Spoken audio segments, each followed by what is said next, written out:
Hello everyone and thank you for being here. My name is Wing and I just wing it. So Sony just dropped a new camera and it's the camera that I've been waiting for. It's the Sony ZV-E1. Unfortunately, I don't have the camera right now because I'm just a small, irrelevant YouTube channel that nobody pays attention to.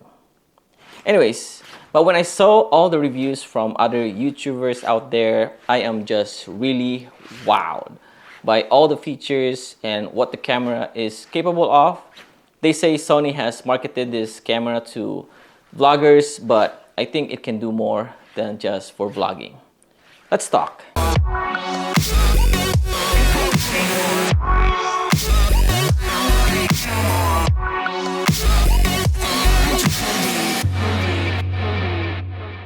Now, if you don't know me, I always like the small form factor camera from Sony because I'm Asian, I have small hands, and I use small size gloves.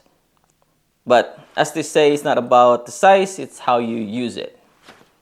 With that being said, I mostly own of the Sony APS-C cameras such as the Sony ZV-E10, which I'm using right now for this video, my Sony a6600, and even this ZV-1 for vlogging, content creating, and travel video. And don't forget, I also have the Sony a7C for more professional or client work and also making my short films. I've been loving the small form factor camera body because it's easy to pack and carry around for travel or daily use. Now, I'm a video first camera guy, so I don't really care about the photography side of that much. And that is why I was kind of like looking at the Sony a7S III or the FX3 for a while now, but I just don't have the budget for that camera, and I don't think I will ever get one for a very long time. But now that changes. Now I can have the Sony a7S III FX3 pack in the Sony a7C body because that's what the ZV-E1 is. Now, I know there is some downside to this camera, such as the overheating problem when filming at 4K 60 because of the small size body, and some crop in when using stabilization features of this camera, much like the ZV system. But the trade-off for this downside is not that much compared of what the camera can offer, which I'll be talking about. So when I was watching all the reviews for these cameras from other YouTubers out there, I have found the positive side of this camera in which I am excited for. So the Sony ZV-E1 camera, like I mentioned before, has the same sensor of the Sony a7S III and FX3 with 12 megapixel image sensor, which can deliver stunning full frame 4K video up to 60 frames per second, no crop, and a firmware update for the 4K 120 FPS on a later date after the camera is released. Because this is the same 12 megapixel sensor as the Sony a7S III, which means that this is also going to be a low light beast. The autofocus system of this camera has the same AI software autofocus detect of the Sony a7R5, which was just recently released last year, which makes the Sony ZV-E1 autofocus the best compared to the older models. I'm sorry for the Sony a7S III or FX3 owner. And speaking of autofocus, this also has a product autofocus showcase, much like the ZV lineup. Those who own or use the ZV camera, you know what I'm talking about. It's this and this. So I don't have to cover my face anymore just to show the product. Another positive side of the ZV-E1 is the 4 modes of image stabilization, from standard, active steady shot, to dynamic active steady shot, which is insane. This makes your video look or feel like it's in a gimbal. And of course, you can always use the gyro data as well in post-image stabilization in Sony's Catalyst browse. But keep in mind, there will be some crap when using this steady shot. There's also a cinematic mode which brings a black bars from top or bottom and bake into your image if you want your video to look like cinematic. Now, what interests me is the AI tracking mode, which the camera crops in and locks into your subject and keeps it in the center, left side, or right side of the frame, depending how you set it with. which is also ideal when you are a solo filmmaker like me.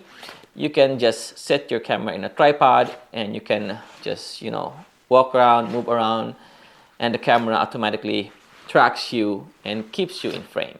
But keep in mind, with these settings, you might lose some image quality there because it uses that clear image zoom or digital zoom to crop into the image. But it's a cool feature to have if you need it. There's also an option for you to load your own LUTs and see what your color grade will look like depending on what S-Log picture profile you recorded your video with.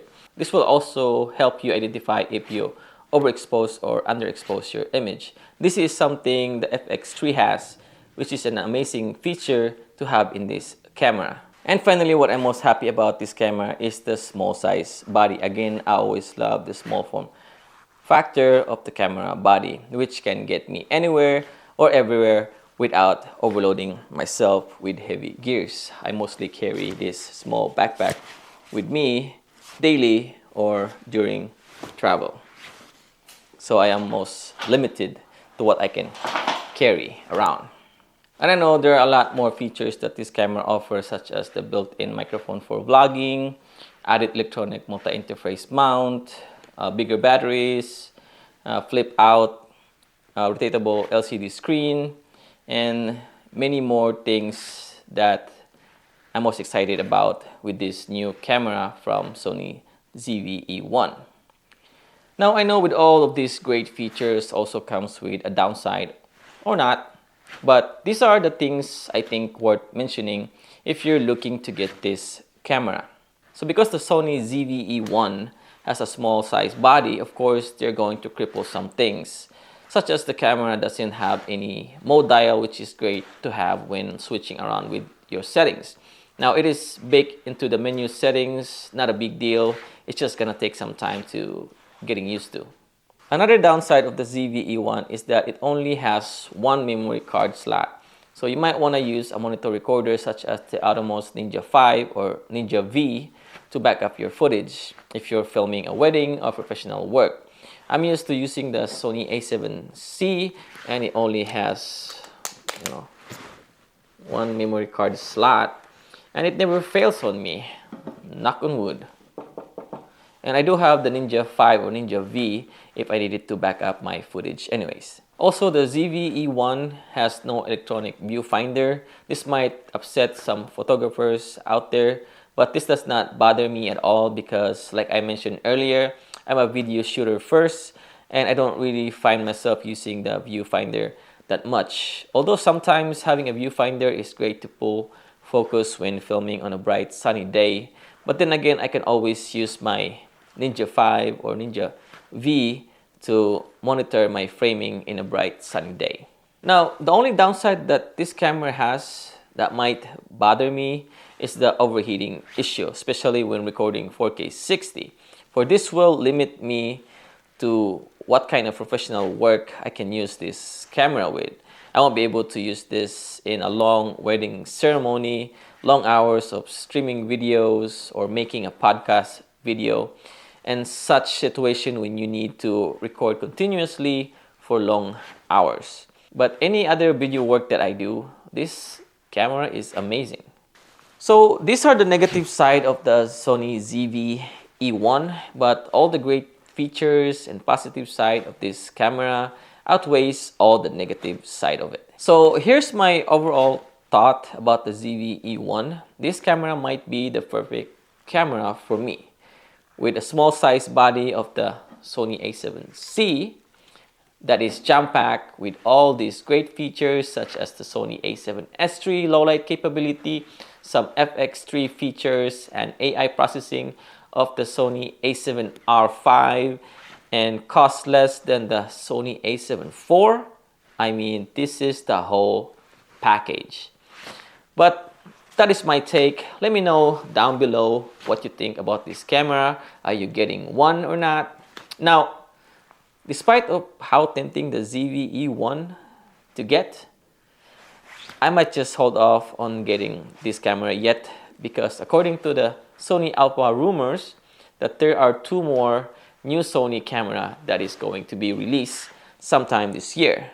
Now, until those 2 cameras are released, then that is the time I will decide which camera to get to upgrade my filmmaking gear. So that's it for today's video. I hope you like it. Give it a thumbs up. It means a lot to me. And don't forget to subscribe to my channel. It helps me and my channel to grow. And click that bell icon so you won't miss any of my video. Until then, I'll see you in the next one. Ciao. Swipe up, tag your friends, like and subscribe, comment below. If I make this follow, don't let this flop, wait till the end, like for part 2, I'm going viral.